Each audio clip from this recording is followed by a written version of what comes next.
පුතේදුවේ මෙම වීඩියෝ එකෙන් පළාත් 9 සහ එයට අයත් දිස්ත්‍රික්ක පිළිබඳව බලමු. පළාත් 9 සහ එයට අයත් දිස්ත්‍රික්ක මතක තබා ගැනීමේ කෙටි ක්‍රමයක් මෙම වීඩියෝ එක අන්තිමේ සඳහන් කරලා තියෙනවා. ඒක පාඩම් කරගෙන පළාත් 9 සහ එයට අයත් දිස්ත්‍රික්ක මතක තබා ගන්න ඔයාලට හැකියාවක් තියෙනවා. දැන් අපි බලමු එම පළාත් සහ එයට අයත් දිස්ත්‍රික්ක.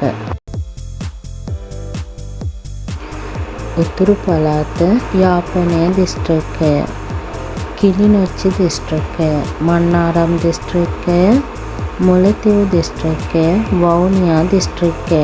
මෙම පළාතට තමයි වැඩිපුරම දිස්ත්‍රික් ප්‍රමාණයක් අයිති වෙලා තියෙන්නේ. උතුරු මැද පළාත අනුරාධපුර දිස්ත්‍රික්කය, පොළොන්නරුව දිස්ත්‍රික්කය. බස්නාහිර පළාත කොළඹ දිස්ත්‍රික්කය, ගම්පහ දිස්ත්‍රික්කය, කළුතර දිස්ත්‍රික්කය. වයඹ පළාත කුරුණෑගල දිස්ත්‍රික්කය, පුත්තලම දිස්ත්‍රික්කය. දකුණු පළාත ගාල්ල දිස්ත්‍රික්කය, මාතර දිස්ත්‍රික්කය, හම්බන්තොට දිස්ත්‍රික්කය.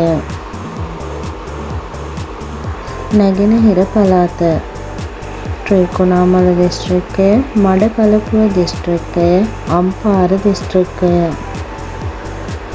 මධ්‍යම පළාත මහනුවර දිස්ත්‍රික්කය, මාතලේ දිස්ත්‍රික්කය, නුවරඑළිය දිස්ත්‍රික්කය. සබරගමුව පළාත රත්නපුර දිස්ත්‍රික්කය, කෑගල්ල දිස්ත්‍රික්කය. ඌව පළාත බදුල්ල දිස්ත්‍රික්කය, මොනරාගල දිස්ත්‍රික්කය. පළාත් 9 සහ එයට අයත් දිස්ත්‍රික්ක මතක තබා ගන්න කෙටි ක්‍රමය මම දැන් සඳහන් කරන්නම්.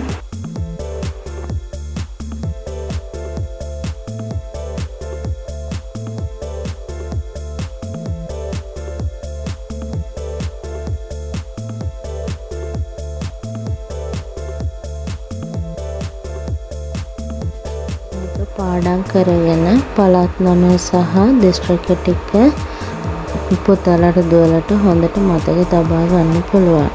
මේ වගේ වැදගත් වීඩියෝ එකකින් නැවත හමු වෙනතුරු ඔබ සැමට සුබ දවසක්.